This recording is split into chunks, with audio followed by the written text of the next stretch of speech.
Hi everyone, my name is Lynn and welcome to my YouTube channel. So I want to make a video on this baby, so that way if anybody is interested in this sewing machine, you can see how it looks and everything that it has to offer. Also maybe for the Viking people, the Viking Husqvarna, Husqvarna, for the Viking sewing machine people, they can maybe help me out with some things, because I've had it for almost 2 years now and there are some things where I'm still trying to understand why it's doing that. Alright, so let's get into this video.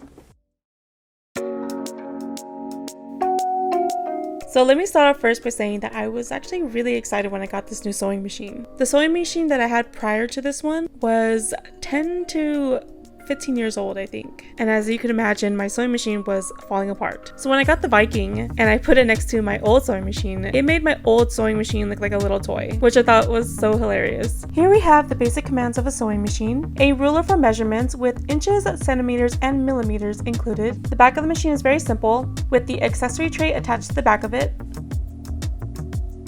Here's the on-off button, as well as the plugins for the foot control cord and the power. Here is an overview of all the stitches we can do with this sewing machine.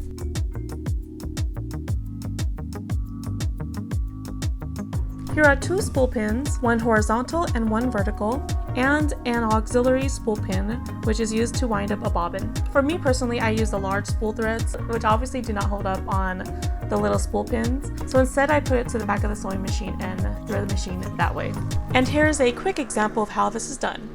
I know I can get a large spool pin holder for the side of the sewing machine, but honestly this has worked so well for me since I've gotten the machine and there are no complaints.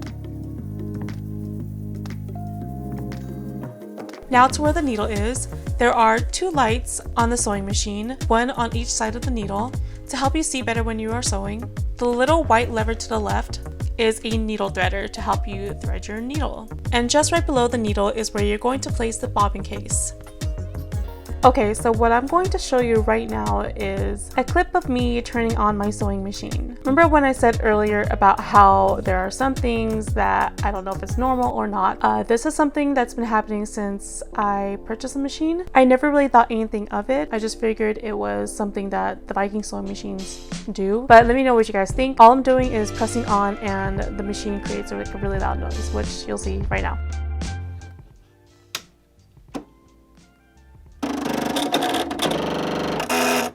So yeah, that is the noise right there. It's a lot more louder in person, but let me know what you guys think. But alright, let's move forward.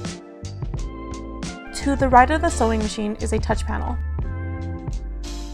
When you select the sewing machine icon at the top left, you're going to be able to select which fabric you are using, whether it's woven, stretch, or leather, even the weight of the fabric, light, medium, or heavy. And then to the right, you're going to see technique, which you'll have seam overcast together, baste, blind hem, and buttonhole. Right here is a stitch length. You can make it smaller or wider just by pressing the negative or the plus. And right next to it is a needle position.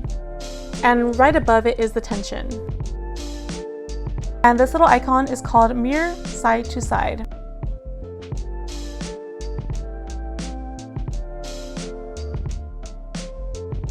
The rest is all decorative stitches, which it seems like you have a little bit of freedom to do whatever you want. I've only used it once to do a word and it came out perfectly fine. You could combine words and a little design together if you wanted to. And you could also save your stitches onto a little file to not lose any of your progress. Now all the way down to the bottom right corner is the set menu, where you can select fixed auto, which will automatically put everything back to the way it was. If you're using a twin needle, you would go to this menu to set the size of the needle to limit the width of all stitches and prevent needle breakage. You can also change the language for what you want to see displayed on the sewing machine and recalibrate the touchscreen. This is where you'll go if you can't find it anywhere else to adjust anything for the sewing machine. And to the right side is the hand wheel, where you can also lift up the needle and put it down slowly. Last but not least is the accessory tray. This part is exciting to me because it came with so many items. Here's everything that it came with: seam ripper, brush, 2 felt pads, multi-purpose tool / button reed, glide sole, screwdriver, edge / quilting guide, utility foot B, buttonhole foot C, blind hem foot D, zipper foot E, edging foot J, sensor 1-step buttonhole foot,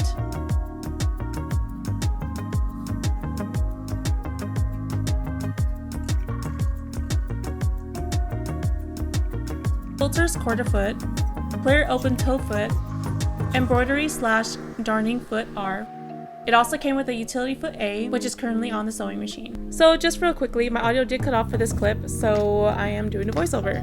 Now that is it for the mini tour of the Viking sewing machine. Obviously it was a very quick video. If you want something a little bit more detailed on like maybe all the stitchings that are available, then let me know down below and I can make a separate video explaining all that. But my dog is just staring at me.